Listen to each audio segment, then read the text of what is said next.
My name is Wendy. I'm one of the public health nurses, and this is Beverly. Hello.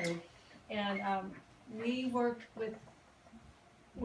only with children and youth that are in foster care. So that's primarily what we do. And so today's presentation is going to be on parenting, but just basic parenting information. So if you guys have any questions, like I said, feel free to jump in, please. Okay, so I put this on here just because, you know, people think you have a baby and that babies are adorable, and they are, but it's also exhausting. And so, and to be a parent, you really can't be a coward. I always say that because it's hard work. It's a lot of work. And it's obviously a lifetime commitment. So, you know, and babies, as adorable as they are, can also be very fussy, and they can cry. And when you're tired and you want to sleep, you can't, and all those things. So it's a lifetime commitment, and it's exhausting. It's a thankless job. Little ones are not going to be thanking you, you know. Sleepless nights, it can be a lot of money to raise children. It takes a lot of money for the clothing and the food and all that. It can be frustrating, but of course you have unconditional love and joy that only kids can bring. Okay, so I have 7 of my own. They're all grown, but it was best thing I ever did, but also exhausting. So anyway, I just want to throw all that in there. And so I thought I'd start with pregnancy. Obviously, some of the guys here, but you know, when you have to support their girls. you have to support the moms. Yes. So, but it's important as soon as you get pregnant. You know, you have to be thinking about nutrition, vitamins. You don't. We see a lot of babies that are born they test positive for drugs. So that's a big deal, especially here in Kern County. So you know, anything you take in, the baby's taking in. So if you smoke cigarettes, or if you have friends that smoke around you, you don't want to be around the baby. We don't want the baby to be getting the smoke. Okay. Same with alcohol, drugs. Like I said, anything you take in, baby's getting. You don't want to be taking any medications, like even cold medications, pain, like Tylenol, Advil, all that. You want to be sure you see a doctor before you take things that you would normally take. Same with herbal teas, herbal products, anything like that. And good nutrition, of course. But no, that's okay. All right, so bonding. Okay, so bring this in, you know, from the time you have your baby, you want to be talking to your baby. And I know this is probably basic for most of you, but a lot of times you don't realize babies are learning, even when they're brand new. They're learning from everything that they're around. Everything you say to them, you sing to them, you can read to babies. All of that interaction will affect the baby's brain and make them, you know, they're always learning. And that helps them bond to you as well. And this, you know, I made sure there's pictures of dads with their babies, because that's just as important. You know, it shouldn't just be moms. It's really important for babies to have the father bond and the mom. So responding to the baby's needs, you know, babies can't talk, so the only way they can communicate is with crying. And so sometimes it's hard to figure out exactly what they want, but you have to try different things. Babies, obviously, they need love, and they need to know that they can trust their parents. You know, they come into this world, and you know, they're used to being all nice and warm and cozy, and then they come out, and now they have, you know, now they're cold and they're hungry, and bright lights. Yeah, bright lights, all of that. And so they need to know that when they cry, somebody's going to respond to them. So you cannot spoil a baby under 6 months of age. Really, a baby needs to know that you're going to respond to them. So that's important, and that's how they learn to trust the people in there. And hold them. Yes. You know, it's very important to hold them. Yes, absolutely. Hold them. Okay, so next slide. Okay, so some of the safety things, like I said before, even, you know, when you're pregnant, you don't want anyone smoking around the baby, but also after you have the baby, it's really important, and it increases the chances of babies having allergies and asthma and all kinds of different medical problems. So remember, when a baby's first born, their neck is really weak, so you want to give extra support to their head. And I apologize if you guys already know a lot of this stuff. I just don't know what people know, so I figure I'd throw it all in there. And then you want to remember, even little babies have been known to roll off of things, so you don't want to leave them on a changing table. You know, sometimes they have straps where you strap them on, but you don't ever want to leave them, you know, unattended. And never leave baby alone in bath or near the water. So, and we're going to go over that a little more. But you know, when you're bathing a baby, if the phone rings or the doorbell rings, you ignore that. You stay with the baby or take the baby out of the water. Mm-hmm. Let's see, changing, just different things, keeping baby, like changing supplies, baby wipes, baby powder, all that kind of stuff. You want to keep that out of reach of the baby. And trimming nails, that's a big deal. A lot of parents are scared to cut their baby's nails because they're afraid they're going to cut the baby. The best time to do it is when they're sleeping. And that, it really is, that's just the best time to do it. A lot of moms parents put the little gloves, mittens over their hands. There's different, some people feel like, they like to suck their fingers, so if you put the gloves on, they can't do that. So there's two ways of looking at that. So if you can cut their nails, that's probably the best thing, and then that way they can still have their hands, because they like the oral stimulation. So, and of course, not to leave animals alone with baby for a lot of reasons, whether it just be, you know, there's been dogs that have attacked babies, or they can smother babies if they get in the bed with them, that kind of thing. Cat will lay across their face. Right. Okay. Oh. Yes, baby proof. So they're, you know, babies, they don't know that things are dangerous, and so they'll get into anything and everything. So if you have, when you have a child, you need to be sure it's child-proofed. So, you know, we want the outlet covers, so they, you know, kids will put things in there, and it just takes a second to cause, you know, a child to get electrocuted. Chewing on a cord, you know, we've had babies get their mouths burned from doing that. The blinds, like curtain cords and things like that, children can strangle on those, they get themselves tangled up. And then, of course, if there's stairs, you want safety gates, and sharp edges of table. I mean, it's, you know, babies that, you know, as they're learning to walk, they're going to fall. So all these kinds of things you have to think about keeping.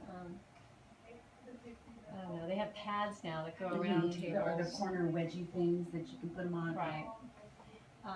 Burns are really common, so like with hot water, like if a child, we had a baby in foster care actually, where the mom had put the baby, it was a toddler, in the tub, and he was in a safety chair, so he couldn't fall out, you know, or drown, but she left the water on, and it was warm when according to her, it was warm, you know, she had tested it, but she went to get the phone or something, and the water had kept getting hotter, I guess. Anyway, he was really scalded really bad, so that's happens way too much. So again, another reason not to leave a child in the tub alone, but also burns are very common with little ones.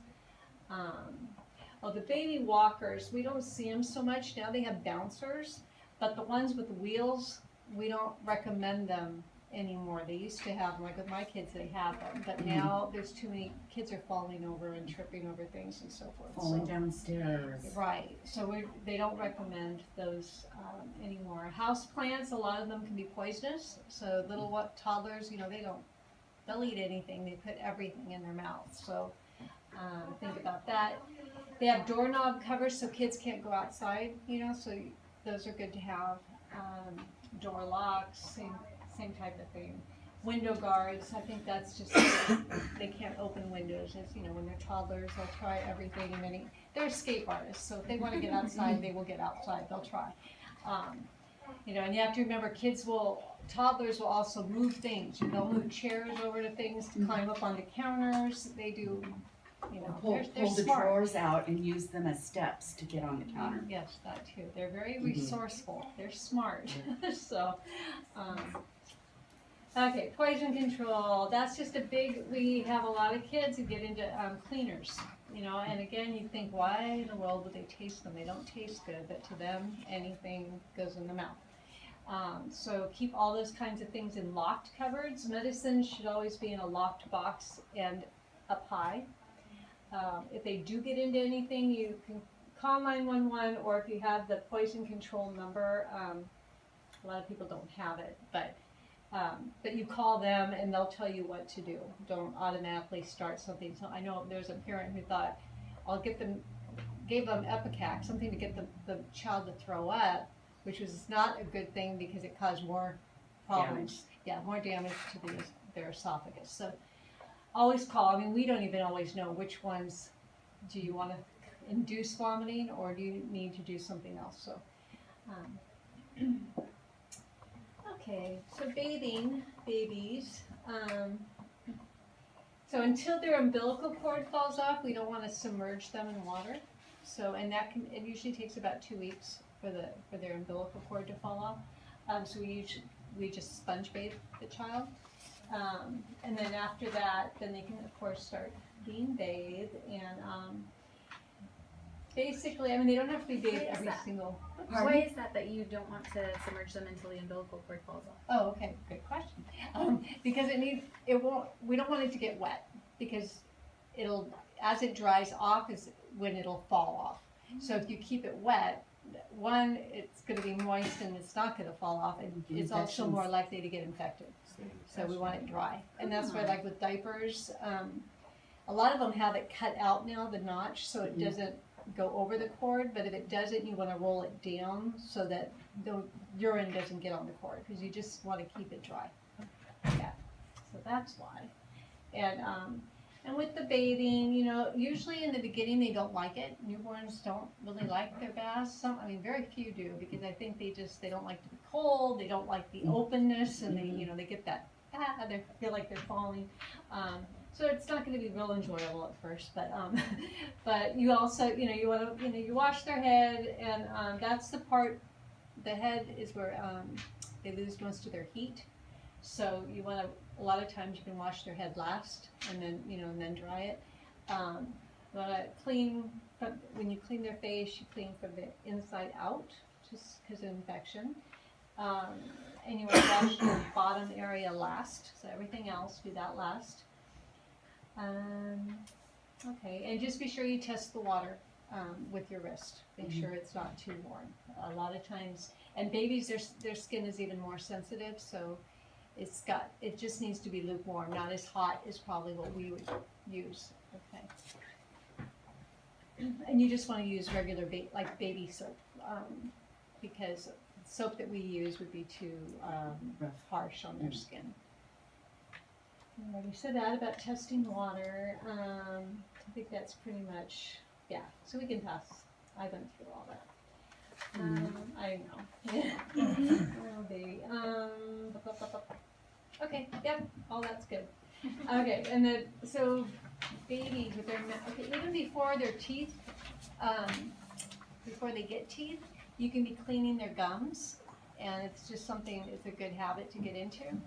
And so you just wipe their gums with a wet cloth, and you don't want to put babies to bed with a bottle, and a lot of parents do that, just because it's easier and they fall asleep, but it's really bad for their teeth.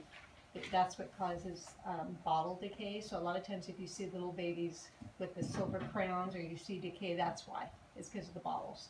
So if they have anything in their bottle, if you're bound to give them something when they're in bed, water, because that won't hurt their teeth. So we do recommend pacifiers. It's okay for them to have a pacifier. It's sort of, it satisfies that need to suck, and a lot of times when parents overfeed, because every time the baby cries, they think, oh, the baby's hungry, and they give them a bottle. Sometimes they just want to suck on something. So the pacifier is good in that regard. Let's see, after the first tooth, they do have little toothbrushes you can buy. You don't have to. You can use a cloth. You don't want to use the kind of like fluoride toothpaste like we have. You don't even have to use anything when they're that little, but they do have they have a toothpaste that doesn't have fluoride in it. Yeah, for little ones. So, and the sooner you start that habit with little ones, then they'll get into the habit for the rest of their life.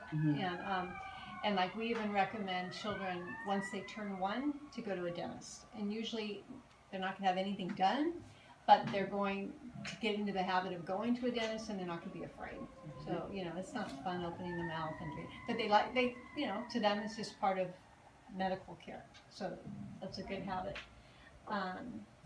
Something a lot of parents do, we don't recommend it. You don't want to like pre-chew the food for the child and then give it to them. A lot of parents do that.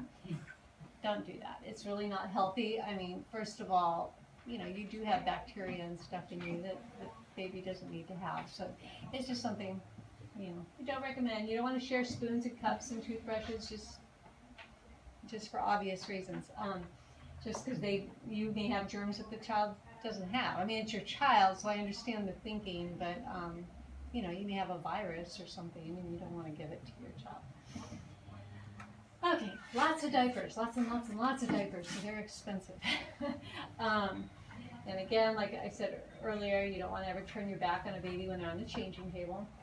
It takes just a second, and they can roll off.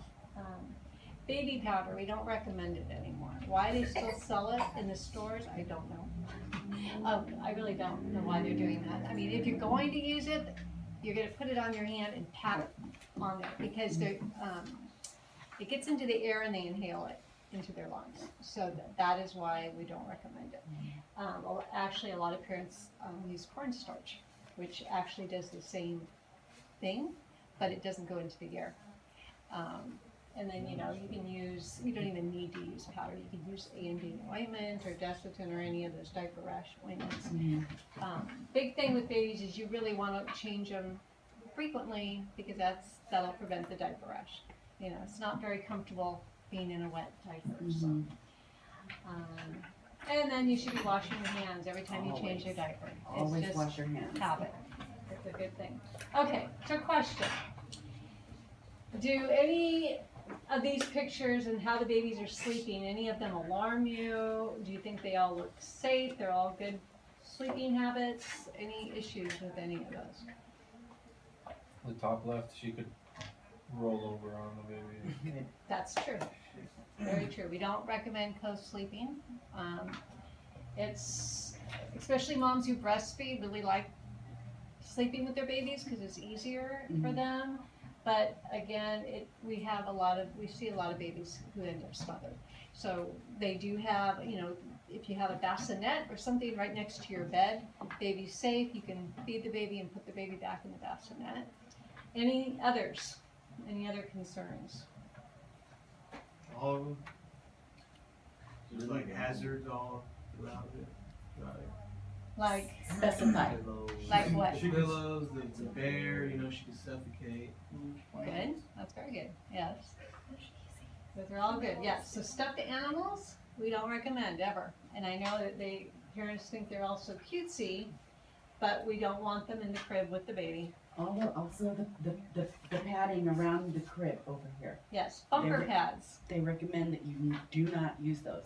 and we really shouldn't even have them marketed, Why not? honestly. They can climb, or is that why? Or Well, they get tangled up in them. Yeah, even like newborns can scoot, like if they're crying or whatever, they can move. And if their head underneath the bumper pad or anything up against their face at all, it can cause them to smother. Yeah, and they are not gonna hurt themselves. I know parents think the pad that'll protect their head, they're not gonna be going and banging their head, you know? They're just gonna, it's okay. And one thing, okay, so the bumper pads, the stuffed animals, so none of that. How about Extra blankets? What do you guys think about blankets? No. Yeah, no, we do not want blankets on the babies. And I know it's just contrary to what people want to do, but they look so cozy. They make thick pajamas that can keep them warm, and then you put a cap on them, they're good to go. You know. Yeah, and they have like sleep bags, you know, too, is what they're Or called. the swaddlers, you know. So it's like a blanket that they're sleeping in, but they're zipped, and so they cannot get up over their face. So so they do not what need. about like pillows and stuff? Like no, Yeah, I keep like it's fine if they're like level with the bed, like their head doesn't need to be elevated or anything like that. No. No. I don't have a kid, so that's why. Yeah, no, it's a good question, because a lot But of there people are think, those thin wedges that you can put under to kind of lift the head of the mattress up just a little bit. You know, and then they got those, I don't know what they're called, but you can put them under the mattress and it vibrates to help the child sleep. and usually the only time we really recommend any elevation, and usually the doctor would recommend it, is if they have problems with Breathing. acid reflux, if they're burping up, spitting up a lot, but normally they do not need to be elevated at all. I would suggest getting a doctor to recommend. Mhm. The other thing is, what about, let's see, the baby, I think, the baby up, Well, the in the baby on center's his got, tummy? well, it's got a wedge right there on her side, and this one's on his stomach. Yeah, that one's on the tummy. How do you guys feel about babies on their tummy? No. Okay, good. 'Cause back in my day, they always put babies on their tummies. So, no, never on their stomachs. And so that's it's safe back to sleep is what they call it. So when you have a brand new baby, up until they're able to roll over back and forth on their own, you always sleep them on their back. Always. They're not, you're going to think they're not that comfortable or they aren't sleeping as deep, and they aren't. They basically don't sleep as deep, which is not good for mom and dad because you aren't going to sleep. They don't sleep as long as stretch, but that's good because we don't want them to be into a deep sleep. Because they get into such a deep sleep, they're more likely to die of SIDS. So you guys all know what SIDS is? Okay, so that's sudden infant death syndrome is what it's called. That's if they're sleeping on their stomach? It's more likely to happen when they're on their tummies or even on their side. We can't 100% prevent it, but studies have shown that babies that are on their back are less likely to die of SIDS. And basically what happens with SIDS is it's not that they choke on anything, they just stop breathing. And they're not 100% sure why, but a lot of the times, like if they're on their tummy or if they have blankets and all those things, they are taking in, they're not getting enough oxygen, and too much carbon dioxide is what's happening. So yeah. So that's, okay. And one other thing is, you don't want to overheat the baby when they're sleeping. A lot of parents think that the baby's going to be cold because they're so small, and you really pretty much can dress them the way you would feel comfortable. Unless it's a premature baby, they would need an extra layer of clothing. But normally a baby is just, their temperature is very much like ours. Okay, so back to sleep, we talked about that. No soft bedding, so don't, like there's some parents like to put something like a sheepskin underneath them or something really soft underneath them. You don't want to do that. A firm crib mattress. Why not soft? Oh, because they're going to deep sleep, huh? Yeah. Well, but I mean, it'll be a little bit soft, but Yeah, you just don't crib. want them to sink. Because when they go in any, it mostly has to do with the deep. So it'll be kind of like, I mean, you're kind of dumb to say, but it would be kind of like something like in like a prison or jail, like kind of like that, like. It looks Right? cold like that. No, not like steel or nothing, but like a thin layer of. Well, because you've seen baby mattresses, they're So it's a about good- that. They're about what? They're just firm. Yeah. They're not the super soft ones. Is all. It's just a firm, and all Nice. crib baby mattresses are just they're firm, but they're Yeah. not like hard. But yeah, I know what you're saying. But they're but you do want to get a mattress that's made for a crib, not make your If I were to have like twins, could I put them in the same crib? That's a good question. Depends on their. I mean, if they're itty bitty, you can put them side by side. But they really recommend that they have their separate sleeping areas. Okay. Yeah, and I would say it's best to let the doctor tell you on that one. Oh, yeah. 'Cause I would agree with her though. I don't. I think on the whole they would probably want them separate. During the day when you're there, you're awake and you're watching them. Obviously they can be in together. Yeah. That's different. But at night when you're trying to sleep, it's easy. Maybe the babies could get too close to each other, They whatever. wake each other up and. So. Okay, so I mentioned cigarette smoking before, but another thing, it does increase the risk of SIDS, so that's important. Do you guys understand the difference, first, second, and third hand smoke? Oh, that's good. You can For- explain it. First hand smoke is when you're smoking, okay? Second hand smoke is, when you're smoking, it gets on your hands, so it's really important after you smoke. Wash your hands really well to get the tar nicotine off your hands. Third hand smoke is when it sinks into your clothes. So it's really important that you wear a jacket or a sweater or something over your clothes, and then when you're done, you take it off, hang it up, and then because when you're holding the baby's because it's the cigarettes, it's right here, Right. and you're holding the baby. Right. So it's really important to cover yourself Yeah, up. and the same thing's gonna go obviously for like marijuana and stuff, right? Anything Anything that you smoke. Okay. And also, if you're smoking, don't smoke in the house, okay? That's a big no-no. But when you're smoking, make sure you move away from doors or windows because the smoke can be blown back in. So,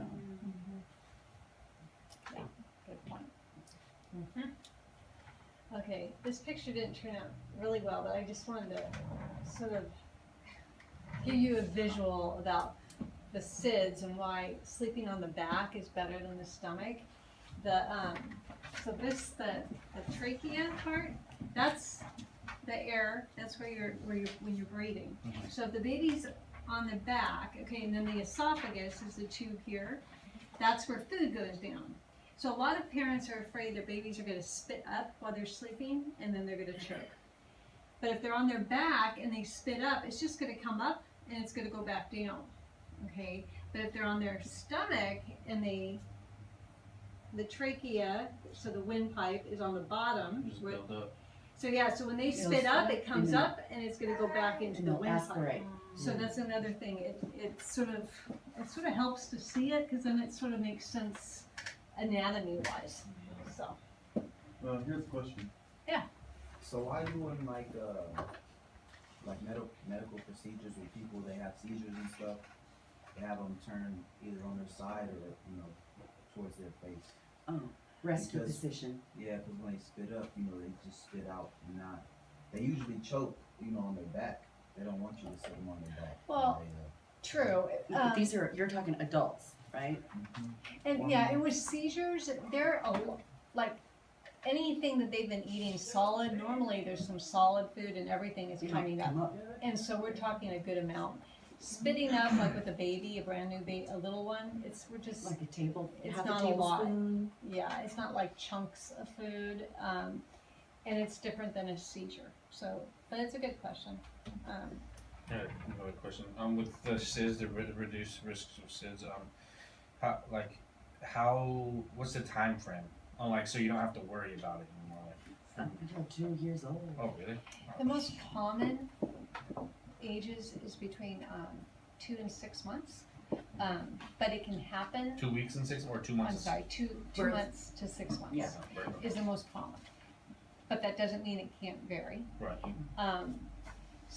Interesting, more male babies die of SIDS than females. Not really sure why yet about that. The other thing that we're not exactly sure why is there's more African American babies that have died of SIDS, and again, we're not sure why. It's just, there are things that we're still trying to understand why. Breastfeeding also helps protect babies from SIDS. That's something I didn't mention, but another reason why we encourage breastfeeding. And back to when I recommended the pacifier, that also seems to help, and I think that's just because baby is busy sucking while they're sleeping, so they're not in that deep sleep, and I think that just helps, the stimulation helps them. So again, these are all things we've found. And just with the cribs, you want to make sure that the bars on the crib, like sometimes people buy cribs at garage sales or whatever, which is fine, but you need to make sure that they're not chipped or anything. And that the slats on the cribs, they need to be close enough that the baby's head can't go through. And what they recommend is taking a soda can, and if the soda can get through, then that's not okay. They need to be closer than that. And we talked about the pillows, stuffed animals, bumper pads, we already got there.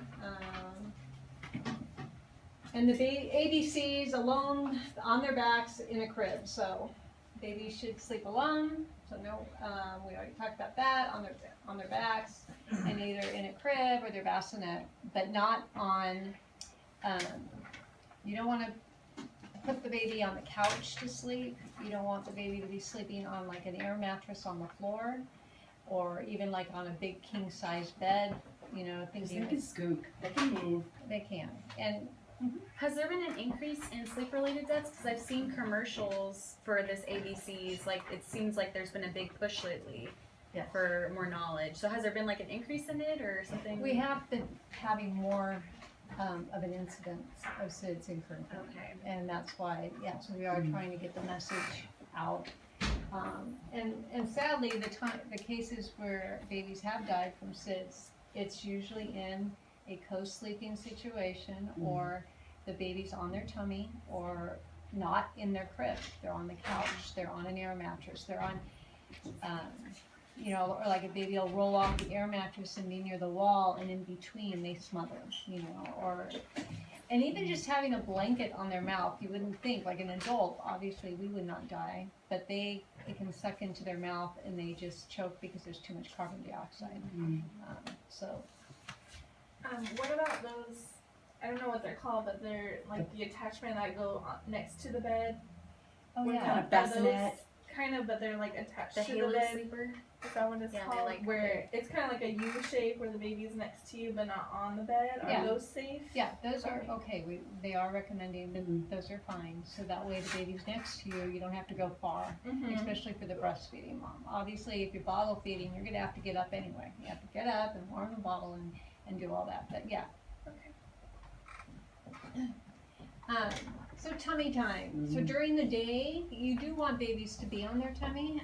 It helps strengthen their neck, and that's what helps them, you know, they learn to crawl and everything else. Push-ups. Right, but you just want to be there to watch them. Some babies have stronger neck muscles and they like it, some don't like it. So they only want to do it like a minute or two until they're fussy. But it's good for them, and a lot of babies do like it. It's just as long as you're there. Okay, so of course breastfeeding's best, and we let everybody know that for a lot of reasons. Gives them antibodies that the mom has, goes to the baby. It protects them from a variety of viruses. It's just all around best food for baby, but obviously if you can't breastfeed or you choose not to, there are good formulas as well. And most parents use the powdered formula if they do because it's the cheapest. So the big thing is you just want to make sure you mix it according to the can. We have a lot of parents here because it's expensive. So they'll put too much water and they dilute it a little bit, and you know that doesn't give the babies the proper nutrients. So it's really important to follow the instructions. You don't want to let the bottle be out longer than an hour after you've made it. So, you know, sometimes, again, because it's so expensive, people don't want to, you know, get a new bottle. But if the baby does not eat it within an hour, you need to get rid of it. So, because it'll go bad. And don't warm the formula in a microwave. A lot of parents do that. And then the bottle, you know, the heating doesn't heat All the way through. all the way through, or it heats differently in different areas, so babies scald their esophagus. So warm it under hot water, like it shows on the bottom left, and be sure you always hold your baby when you're feeding with the bottle. So if you're choosing not to breastfeed, you still have to think like that that's the time for the baby to be bonding with you. So it's good for the baby, it's good for you, and then also it prevents, you know, like if you prop a bottle with the baby, they're more likely to choke. And it's sort of like feeding time should be a social thing for the baby. It shouldn't just be they're alone over in their car seat sucking on a bottle by themselves. So that's important. And then of course when they're younger, you're going to be burping often. Okay, so and so for those of you who haven't been around a lot of babies, in the beginning, they can't burp on their own. There's a lot of things that their bodies are having to learn to do. So you're going to give them like an ounce of formula, and then you have to burp them. And so you can sit them up. There's different ways. You can pat them on the shoulder. You can lay them on their tongue. Yeah, you can whatever. and you just keep patting on their back till they burp. So it just helps, because if not, they end up getting a tummy ache, and they get fussy, and then they can end up spitting up a lot of the formula too. So that's all part of it. And then And when they spit up the formula, that's normal, right? a little bit of spitting up is Depends on the amount. yeah, because I mean, they're like, let's say like a newborn only takes 1.5 to 2 ounces of formula. It's not very much, so we don't want them spitting up too much of that, because if they spit up, they're not going to be gaining if they. So then we have to refeed them or something if that's the case, or? Well, and if there's that much coming up, the doctor needs to be Mhm. told, because there could be an issue with the formula. They may have an allergy. They could have some other stuff going on. Physical, there could be something physical wrong with the stomach. And then the other thing is, like, as far as breastfeeding, parents sometimes don't know, is the baby getting enough and so forth. So if that's something you're choosing, or you guys are encouraging the moms to do, just remember it's a huge job. It's a lot of work to breastfeed in the beginning. Once you get past the first few months, it's regular every 4 hours, just like a bottle. But in the beginning, you are nursing all the time. I mean, all the time, because it's the only way the mom's body knows to make milk. More baby nurses, the more milk the mom makes. So in the beginning, that's all mom's going to be doing. So dads will need to be helping out a lot and encouraging them and helping them out, because it's exhausting for the moms. And you'll know if a baby's getting enough food, either formula or breast, by there should be 6 to 8 wet diapers every day, and they should be pooping every day. And if they're not, then there's a problem. So. And solid foods, we don't normally recommend even starting it till they're about 6 months of age. Some doctors may say 4 to 6 months, it depends, but they really don't have to till about 6. And we start with something basic like rice cereal, and that's all they start with in the beginning. And we slowly introduce foods to find out too if they're allergic to something. So like we start out with bananas. That most babies aren't allergic to bananas. We start out with that for a few days, and then we add another. We slowly add things every few days, and then that way, if they have a reaction, if there's a skin reaction, or their lips get red, or you'll go, oh, they're allergic to that food. So. And they will only have formula or breast milk until they're a year old. So no cows, no milk, over-the-counter milk or lactate or anything like that. Nothing but formula or breast milk till they're a year old. And don't ever give babies honey. We always say that because sometimes parents will put honey on a pacifier or something to get baby to stop crying. Honey can cause a lot of bacteria to grow in a baby. It causes food poisoning in babies. So never give a baby less than a year old honey. And then by the time they're a year old, we really recommend no more bottles. So you really want to stop.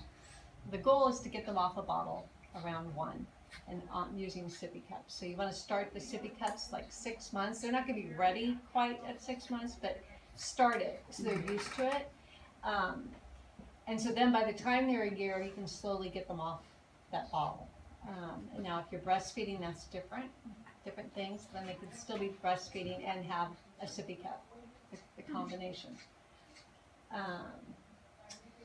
And as far as juice, we mentioned that you don't want to go crazy with juice. Some parents feed bottles and cups of juice. It just 'cause kids like it and it keeps them happy, but it really then they don't eat as much food, and they really don't need very much juice. I mean, it's really not, like a lot of times we recommend just dilute it, half juice, half water, and then they really don't need much juice. We'd rather have them have fruit and stuff like that. Why do you guys recommend only breast milk or formula until 1 year old?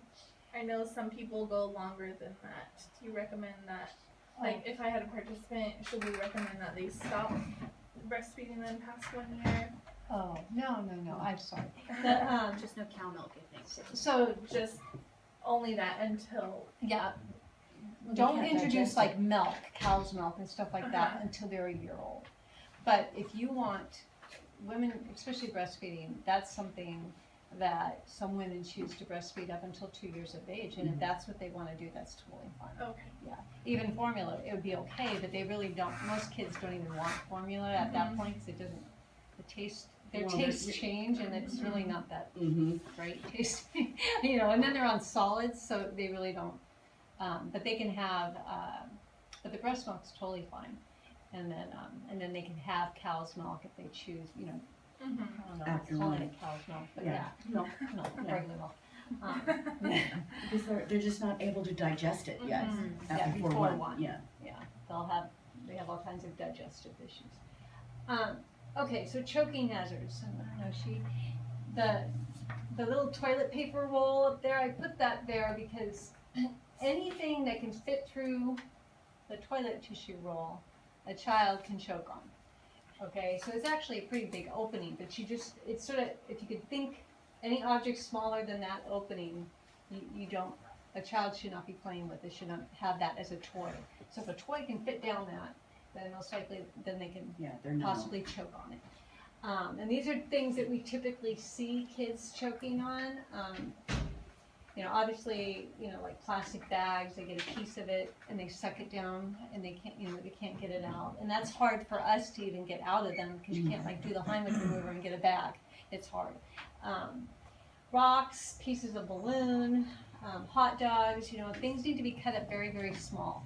So even though you think, oh, it looks like they're doing just fine as they're chewing it, kids laugh, they play around, they're not thinking so much about everything they're eating, laughing, all that. So they're more likely to choke on things. So you really want to cut things really small, smaller than you probably think you should. Raisins, nuts, seeds, chips, hard candy. I just the other day I saw a toddler eating carrots, and I probably should have went up to it, but it made me nervous just because, carrots are hard, and I didn't think the child was quite ready for that. But you really want to be careful. What about like chew toys and stuff? Oh, like teething rings? Teething toys. Yeah. Yeah. Yeah, those are made for babies. Yeah. No, and actually, Because I know babies' teeth like dogs, like puppies do, right? Like they're not the same, but like yeah. it's kind of the same process ish. Yeah, and they want to chew. Right. And you're right, and they have teething rings and toys for babies to chew on, and they're made for babies, so that's totally fine. And with regards to toys, you gotta be really careful, like the stuffed animals and stuff like that, where the eyes can be, little kids can chew the eyes off, or, they got the little button thing. So when you're getting toys, you gotta make sure none of that can come off. So you gotta be really careful, because they can choke on those also. Yeah, and we put the battery on there. We have had some bad cases, and there's one in particular in Kern County where the little girl swallowed the battery. Parents didn't know because the toddler wasn't choking because it went down, but it got stuck halfway down or something. So she was still able to eat other foods and so forth. So no, they didn't know. But eventually, the acid in the battery was eating away at her esophagus, and she eventually died. But anyway, so it's a big deal. So they're in a lot of things like watches, but like those musical cards, certain toys have them. So you guys just be aware of those batteries. Peanut butter, I put that on there just because a lot of kids, if the peanut butter, even with toddlers, they like peanut butter sandwiches and things like that. You want to use a very thin peanut butter, and with jelly or whatever, but then cut it very tiny with the bread because creamy peanut butter. Yeah, because it can get stuck, especially because they're not that good about chewing thoroughly. Peanut butter is kind of Sticks to your ribs. Yeah. Yes, it does. and your tongue and your mouth. Yeah. Okay, and I mentioned about cutting food, but you really want to cut their food small. And if you have a child who likes to just shove it all in too fast, then you probably need to give them little bits at a time because they just, some kids are in a hurry. And then like she was saying, you want to consider your child's age when you get a toy. So, they'll put an age limit on, what age is appropriate for the toy. And then also you want to check it for potential choking hazards. Magnets, you want to keep those away from kids. And then, as I said earlier, the cords and strings, kids, you know, they move to windows, they do things, you know, they get things wrapped. It's amazing what children can get into, and I'm sure he could give examples of how kids just have a way of getting into it. They're amazing. Yeah, and fast. They're quick. You know, it doesn't take long. So. I went camping with my family one time, and my nephew he was young. He was probably like maybe a year old, and one of my cousins was holding him, and like he was holding him like this, and like he started to like go like this with him or something, and like he was going straight up and down, and then my aunt freaked out and said something. There was like some kind of syndrome or shaking baby. Yeah, because they were going like this with him, and like he was just, it was like he was like on like a little roller coaster type deal, and she freaked out. I didn't even know what the heck that was. That's usually when they grab them by the rib cage, Right. and they just shake real hard. And we're going to talk about that because that's super important. Yeah. Very important. So I'm glad you brought it up, and it may be coming. I don't know what's next here, so you go ahead and. The water system. Okay, so we will get to the shake and bake for sure. Yeah, I just Very end. bring this. The toilet, their favorite fishing hole. I know these little ones are. Yeah, I know. Besides it being gross.